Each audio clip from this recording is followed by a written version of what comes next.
अगली खबर है बिहार के दरभंगा से, जहां मोहम्मद अली अशरफ फातमी ने प्रेस वार्ता कर मीडिया के सामने रखा अपना वक्तव्य। जहां खबर है बिहार के दरभंगा से, जहां पूर्व केंद्रीय मंत्री सह जनता दल यूनाइटेड अल्पसंख्यक प्रकोष्ठ के राष्ट्रीय महासचिव मोहम्मद अली अशरफ फातमी ने लहरियासराय स्थित ख्वाजा सराय अपने निवास पर स्थल पर मंगलवार को प्रेस वार्ता कर मीडिया से बात करते हुए कहा कि दरभंगा एम्स पर बोलते हुए कहा कि अगर आप झूठ नहीं बोलते, अगर ईमानदार हैं तो जितना जल्दी हो काम शुरू करें। नई दिल्ली लाइन पर काम शुरू कराने, हसनपुर सकरी इन दोनों रेल लाइन पर काम शुरू करने और काम पूरा करने का मांग किया। फातमी ने दरभंगा के लिए नई ट्रेन के रूप में राजधानी एक्सप्रेस ट्रेन का मन किया। दरभंगा एयरपोर्ट पर बोलते हुए कहा कि दरभंगा एयरपोर्ट का टर्मिनल बनाइए, पार्किंग की जगह नहीं है, जितनी भी टेक्निकल फैसिलिटी है उसको उपलब्ध करने की मांग किया। देखिए दरभंगा से डिस्ट्रिक्ट इंचार्ज रमेश कुमार शर्मा की रिपोर्ट। वापसी करेंगे।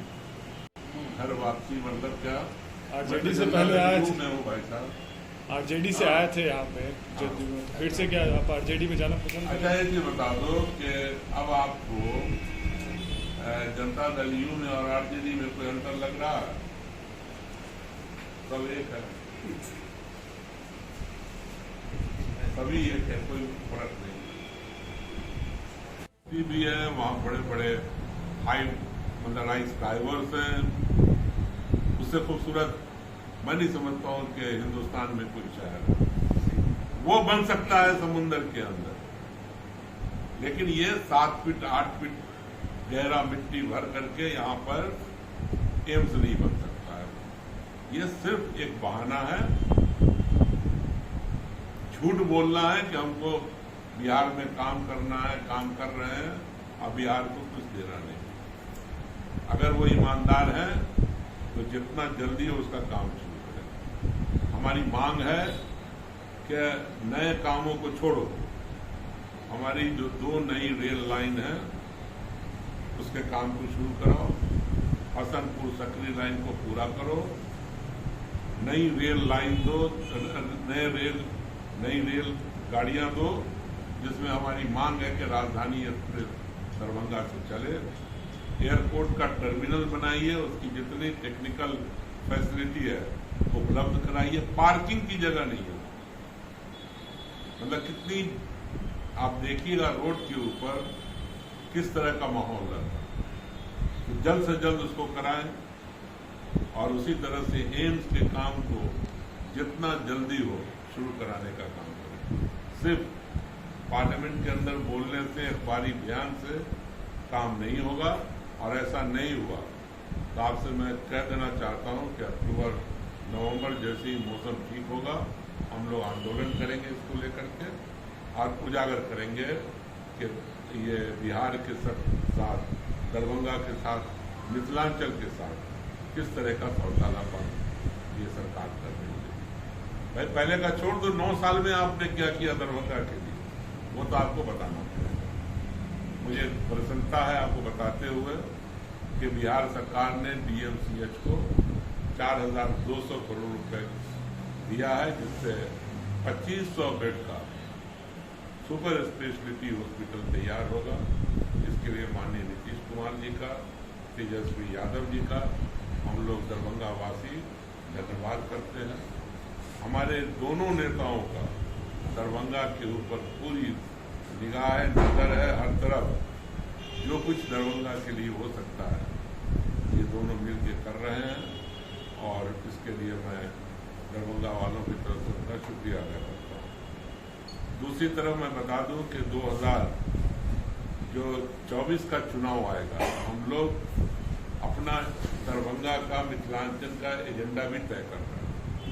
वो बहुत जल्द आपके सामने आएगा, एजेंडा 2024, और उसके अंदर ये जो पुराने प्रोजेक्ट्स हैं हमारे, ये तो हमारे टारगेट पे रहेंगे ही, इसको तो पूरा कराना ही है। ये तो नहीं कर पाए, जो अगली सरकार बनेगी निश्चित रूप से इंडिया जो अब नया गठबंधन बना है उसकी बनेगी, वो तो होगा ही होगा। उसके अलावा लोगों से बात करके हम लोग एक एजेंडा 2024 तय करेंगे और उसको आवाम के बीच में लेके जाएंगे।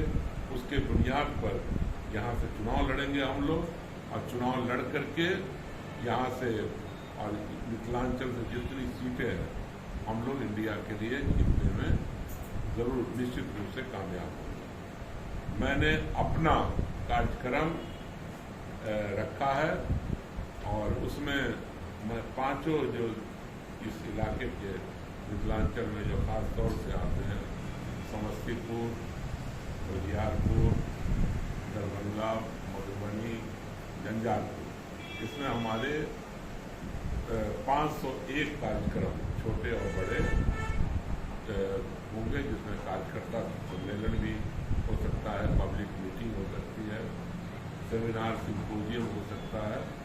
501 और उसकी शुरुआत हमने कर दिया है। कल ही हम बहरी के 3-4 जगहों पर थे और आज भी जा रहे हैं अध्यक्ष जी के साथ। वो तो संसद वो है ग्राम संसद सभा जो उसमें करेंगे, ये सब मिला के तो ज़्यादा हो जाएगा। 501 तो मेरा अपना पर्सनल कार्यक्रम है। जनता दल यू के जनरल सेक्रेटरी के हैसियत से इस इलाके में घूमेंगे और पार्टी की मजबूती के लिए घूमेंगे। दूसरा क्या है, मैं इंडिया पार्टी प्लस इंडिया दोनों के लिए काम करना है। ये नहीं मालूम कि कहाँ से कौन पार्टी का हमारे गठबंधन का उम्मीदवार होगा, तो इंडिया के लिए बेसिकली काम करना है। और ऐसे तो हम जनता दल यू के महासचिव हैं, उसके हैसियत से काम करेंगे। लेकिन आपसे मैं बता देना चाहता हूँ कि कभी दिमाग में ये मत रखिए कि मैं सिर्फ एक उम्मीदवार की हैसियत से घूम रहा हूँ। टिकट मिलेगा जरूर लड़ूंगा, लेकिन एक बात भी समझ लीजिए कि टिकट मिले ना मिले, पार्टी को जिताना है, महागठबंधन को, ये इंडिया को इन 5 सीटों पर कामयाब करना है। हमारा मुहिम वही रहेगा। और अगर इंडिया के सारे लीडर हमारे नीतीश कुमार जी समझेंगे कि फातमी भी उम्मीदवार कहीं से बन सकता है, बनाएंगे, उसके लिए भी तैयारी करेंगे, उसके लिए भी तैयारी कर रहे हैं। लेकिन हमारा सीधा एम है कि मिथिलांचल की 5 की 5 सीट इंडिया को मिले। इंडिया बिहार के अंदर 40 की 40 सीट जीत करके दिल्ली में एक अच्छी सरकार बनाए। आज पूरे प्रदेश के अंदर देख लो तो हर तरफ तरक्की मिलेगी, हर तरफ काम हो रहा है बिहार सरकार। वहीं अगर आप देखो, निगाह डालो तो कहीं कहीं तो अब तो खुद CAG ने कह दिया किस तरह का घोटाला हो रहा है उसके अंदर NH के प्रोजेक्ट में, और हम लोगों को बताने की जरूरत नहीं है। तो कहते हैं बिल्कुल ईमानदार सरकार चलाते हैं दिल्ली के अंदर, लेकिन भारत सरकार बिहार के उसके साथ सौदेलापन कर रही है। यहाँ का जो मुख्तलिफ पैसे आते हैं सब पे रोक लगाई हुई है, कुछ नहीं कर रही है। तो एक अच्छी सरकार बनानी है। आज देखो हर तरफ महंगाई है, साग सब्जी से लेकर पेट्रोल डीजल, खाने पीने की चीज़ें, सभी खरीदो फरोख्त किस चीज़ का करो, हर में महंगाई है। और महंगाई चरम सीमा पर है, बेरोजगारी चरम सीमा पर। आपके खानदान के, आपके मोहल्ले में न जाने कितने हजार इंजीनियर दरभंगा के अंदर मिले जिनके पास नौकरी नहीं, MBA पास है नौकरी नहीं, BA पास है नौकरी नहीं, IA पास है नौकरी नहीं, हाई स्कूल किए हुए नौकरी नहीं, टेक्निकल कोर्सेज किए हुए नौकरी नहीं।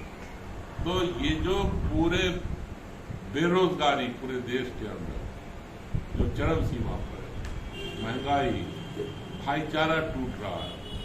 अब बताओ, पुलिस वाला ट्रेन के अंदर चलते हुए मुसाफिर को, अपने बॉस को और उसके बाद 3 मुसाफिर को गोलियों से उड़ा रहा है।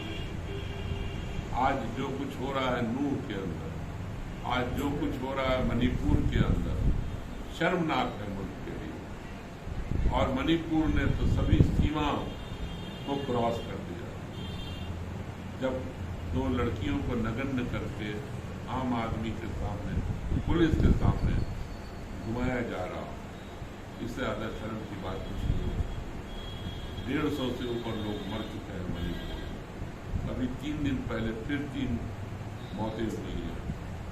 हजारों घर जला दिए गए, हजारों लोग इंजर्ड है।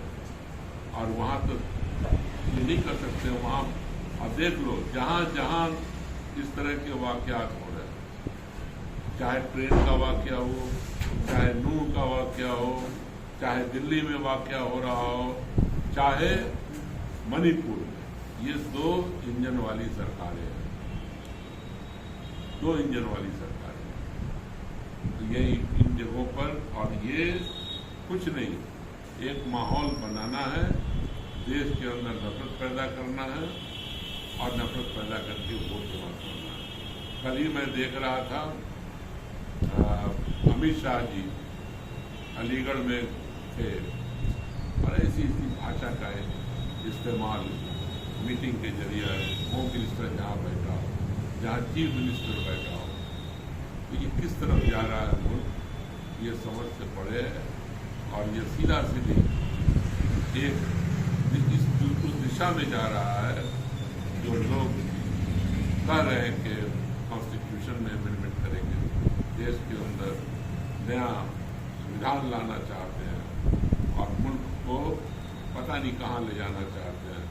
लेकिन मैं आपसे कह देना चाहता हूँ कि ये मुल्क आज़ाद हुआ तो गांधी के विचार पर, ये मुल्क आगे बढ़ा तो नेहरू के विजन पर, ये मुल्क को जो कॉन्स्टिट्यूशन मिला अम्बेडकर की वजह से, और ये सब हमारी बुनियादें हैं। इस बुनियाद को, सेकुलरिज्म को, सोशलिज्म को, डेमोक्रेसी को कोई चाह करके भी बर्बाद नहीं कर सकता है। अगर इनको गलतफहमी है तो 2024 में सब कुछ मालूम हो जाएगा। बहुत बहुत धन्यवाद। सर, आप जैसा कि कह रहे हैं सुपर स्पेशलिटी 400 करोड़ का बोल रहे हैं कि सरकार का हवाला देकर के बने 4200 करोड़ जी, तो एक सुपर स्पेशलिटी जो है अभी तक चालू नहीं हुआ। केंद्र सरकार राज्य सरकार पे थोप रही है, राज्य सरकार केंद्र सरकार पर, केंद्र सरकार पे आ रहा है कि न तो पार्किंग दिया गया है, न तो पानी का व्यवस्था चालू नहीं हो रहा है। कि अगर भारत सरकार की बहुत उम्मीद है तो मैंने तो इतना काम गिना दिया, कोई एक काम कर दे। आप बताओ, दरभंगा में 5 रेलवे ओवरब्रिज की जरूरत है या नहीं? आप बताओ, यहीं पर पंडा चला है।